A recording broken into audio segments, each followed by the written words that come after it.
What is up, Flick fans, and welcome back to my channel. This is a brand new style of video, something I've been wanting to try for a while, and I figured the first month of the year, may as well try it now. But here's what I want to do throughout 2019. Every month at the end of the month, I want to give you guys what my favorite movie was from that month and what my least favorite movie was. The reason I'm doing this and the reason why I think this is so cool is because you guys have the opportunity to tell me what your favorite movie was. If you follow me on Letterboxd, you know. If you've been keeping up with my scores, then you know what movies I like and what movies I don't like, but I don't know what movies you guys like. I don't know what your least favorite film of the year is so far. So this is our place and space to talk about movies from the calendar month of January in 2019. I'm not just saying, oh, what's my best, what's my worst. No, I'm gonna give you guys some, just kind of run down what we saw, what January was all about. If it was a disappointment, if I'm looking forward to February, we will get into all of that. But let's start out with, how many movies did I watch this January? Well, thankfully, there is a website called Letterboxd. If you guys don't follow me over there, then you definitely need to go check that out. Even if you don't follow me, this is a site where you can log every film you see, whether it's a first-time watch, a rewatch. You can rank all of your films from that calendar year, or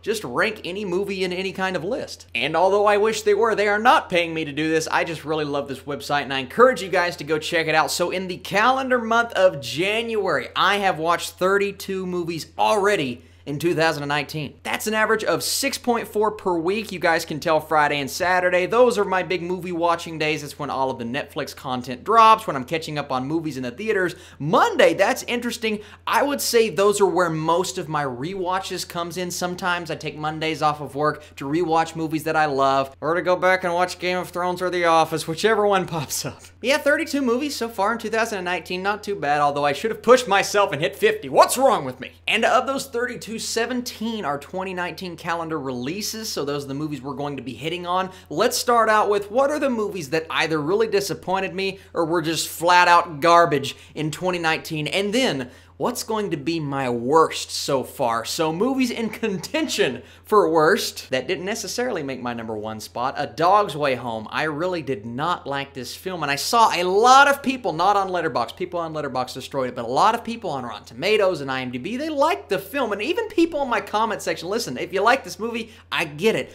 I love dogs, not Isle of Dogs, I love dogs. But speaking of that movie, if you want to watch a good movie about dogs, go watch Isle of Dogs. Do not watch A Dog's Way Home, because it's, in my opinion, not good. Some people like it. Another movie that was in contention but didn't necessarily make it, although it came oh so close, is Serenity. I just reviewed this film, Matthew McConaughey, Anne Hathaway. Ooh, this thing is one of those movies that I think you can watch to the point to where it becomes fun, not like on the level of The Room, but kind of. And that could be why it's not my least favorite movie of January, because it's so bad that it's good. I don't necessarily feel that way, but a lot of people are saying that, and they kind of got in my head. I'm like, yeah, there were parts that I was laughing at, I was entertained by, so I will give it a pass. And I will give my least favorite movie of January to Replicas, the Keanu Reeves sci-fi action thriller. Movie that wasn't necessarily a thrill to watch. This thing was bad, and the more I thought about it, I gave it a 30 originally. I'm going to stick with that score because I never want to go back and watch it, so I don't want to change the score, but I probably should have given it even lower because it's just a tragically bad film. Bad CGI, bad acting, a bad plot, cliche, conventional, everything you can possibly imagine in a January movie. Ugh, guys, I will encourage you, and I usually don't say that, but do not waste your money on Replicas. It's just, oh wait, you can't because it's already out of theater. See ya! There were some mediocre films in January, movies I'm just like,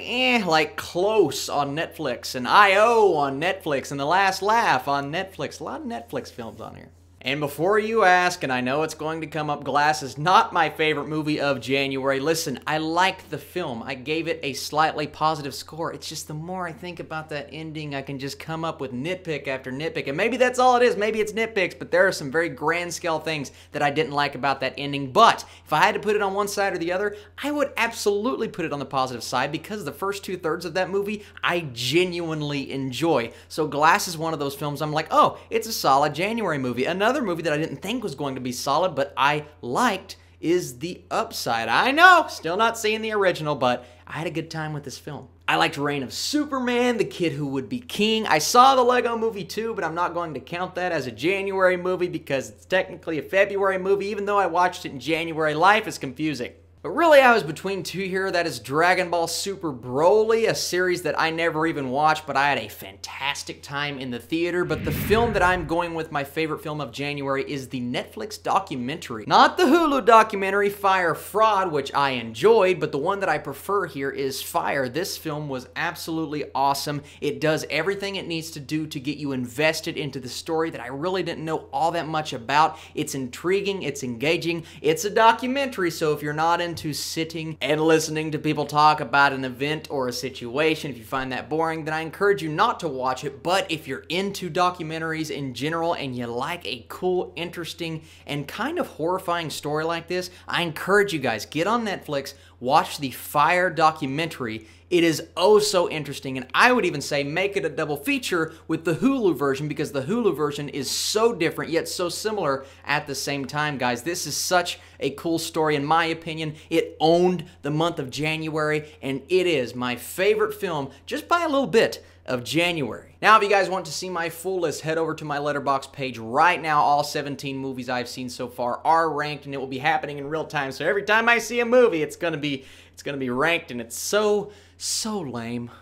No, but the entire point of this video is not what I think, it's what you guys think. What has your favorite film been and least favorite film of January 2019? If you guys like videos like this, tell me. I will do one for February unless you guys revolt and then you're like, no, I don't ever want to see this again. Then I'll scale back and I won't do another one. I just wanted to try it. You know, the schmoes used to do this. They used to do best and worst of each month, and I am technically ripping off their idea, but they haven't done it in like 2 years, so it's like copyright, the trademark is expired, and it's up for grabs, and I'm just sniping it. So many things to come later on this week. Miss Bala is dropping in theaters, a lot of Netflix content this weekend, and a very special video coming very soon. My nominations for the first ever Flick Fan Awards. There is a poll on my community page right now for you guys to decide what the final film will be in my Best Picture list. Be on the lookout for that nomination video because you guys have the chance to vote for every single category. This is an award show for you. That's why I'm doing it, and I want you guys to decide all of the winners. Thank you so much for watching this video, and as always, you are the absolute best, and I'll catch you tomorrow.